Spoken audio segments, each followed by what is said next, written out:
Hi friends, ಎಲ್ರಿಗೂ ನಮಸ್ತೆ. ಕರ್ನಾಟಕದಾದ್ಯಂತ ಎಲ್ಲಾ ಕಡೆ ಸ್ಕೂಲ್ಗಳು ಸ್ಟಾರ್ಟ್ ಆಗ್ತಾ ಇದೆ. ಕೆಲವರು ಬಡವ್ರ ಮಕ್ಳುಗಳು, ಸಿಂಗಲ್ ಪೇರೆಂಟ್ ಇರೋರೆಲ್ಲ ತುಂಬಾ ಜನ ಹೇಳ್ತಾ ಇದ್ರು, ಸರ್ ನನ್ನ ಮಗನ ಓದ್ಸಕ್ ತುಂಬಾ ಕಷ್ಟ ಆಗ್ತಿದೆ, ಏನಾದ್ರೂ ಇದ್ರೆ ಸ್ವಲ್ಪ ಹೆಲ್ಪ್ ಮಾಡಿ ಅಂತ ಹೇಳ್ತಾ ಇದ್ರು. ಹಾಸನ ಜಿಲ್ಲೆ ಚಂದ್ರಾಯಪಟ್ಟಣ ನಿಯರ್ ಕುಂಚೆ ಅಂತ ಒಂದು ಊರು.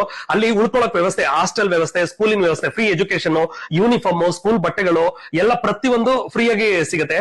ಏನಾದ್ರೂ ಇದ್ರೂ ನನ್ನ ಕಡೆಯಿಂದನೂ ಕೂಡ ಧನ ಸಹಾಯಗಳು, ಚಿಕ್ಕ ಸಹಾಯ ಮಾಡ್ತಾ ಇದೀನಿ. ಸೊ ಯಾರಿಗಾದ್ರೂ ಸಿಂಗಲ್ ಪೇರೆಂಟ್, ಕಡು ಬಡವರು, ಸೊ ನನ್ನ ಮಕ್ಕಳಿಗೆ ಸ್ಕೂಲ್ ವ್ಯವಸ್ಥೆ, ಉಳ್ಕೊಳಕ್ ವ್ಯವಸ್ಥೆ ಎಲ್ಲ ಬೇಕು, ನಮ್ಮ ಮಕ್ಕಳನ್ನ ಓದ್ಸಕ್ಕೆ ಕಷ್ಟ ಆಗ್ತಾ ಇದೆ, ಸ್ಕೂಲ್ ಫೀಸ್ ಕಟ್ಟಕ್ಕೆ ಕಷ್ಟ ಆಗ್ತಾ ಇದೆ ಅನ್ನೋರಿಗೆ ಫ್ರೀ ಎಜುಕೇಶನ್ 1ನೇ ತರಗತಿಯಿಂದ 10ನೇ ತರಗತಿವರೆಗೂ ಯಾವುದೇ ಮಕ್ಕಳು, ಗಂಡು ಮಕ್ಕಳುಗಳಿದ್ರು ದಯವಿಟ್ಟು ಈ ನಂಬರ್ ಕೆಳಗಡೆ ಕೊಡೋ ನಂಬರ್ಗೆ ಕಾಂಟ್ಯಾಕ್ಟ್ ಮಾಡಿ. ಮಕ್ಕಳಿಗೆ ಕೋಲ್ಡ್ ಆಗ್ಬಾರ್ದು ಅಂದ್ಬಿಟ್ಟು ಮಂಚ, ಸೊಳ್ಳೆ ಪರ್ದೆ ಮತ್ತೆ ಬಿಸಿ ಬಿಸಿ ಊಟ ನಾನು ಕೂಡ ಹೋಗಿ ಖುದ್ದಾಗಿ ಹೋಗಿ ಎಲ್ಲ ಚೆಕ್ ಮಾಡ್ಕೊಂಡು ಬಂದೆ. ಸೊ ತುಂಬಾ ಖುಷಿ ಆಯ್ತು. ನಾವೆಲ್ಲ ಓದುವಾಗ ಇಷ್ಟೊಂದು ಸೌಲಭ್ಯಗಳು ಇರ್ಲಿಲ್ಲ. ಸೊ ಗೌರ್ಮೆಂಟ್ ಅಲ್ಲಿ ಈ ತರ ಪ್ರೈವೇಟ್ ಅಲ್ಲೂ ಇರಲ್ಲ, ಅಷ್ಟು ಸೌಲಭ್ಯಗಳು ಇದೆ, ತುಂಬಾ ಚೆನ್ನಾಗಿದೆ. ಸೊ ನಾಳೆ ಅಂದ್ರೆ ನಾಳೆನೇ ಹೋಗಿ ಜಾಯಿನ್ ಮಾಡಬಹುದು. ಎಂತೆಂತ ವಿಡಿಯೋಗಳನ್ನ ಶೇರ್ ಮಾಡ್ತೀರಾ, ಈ ವಿಡಿಯೋನ ಆದಷ್ಟು ಶೇರ್ ಮಾಡಿ. ತುಂಬಾ ಬಡವ್ರ ಬಗ್ಗೆ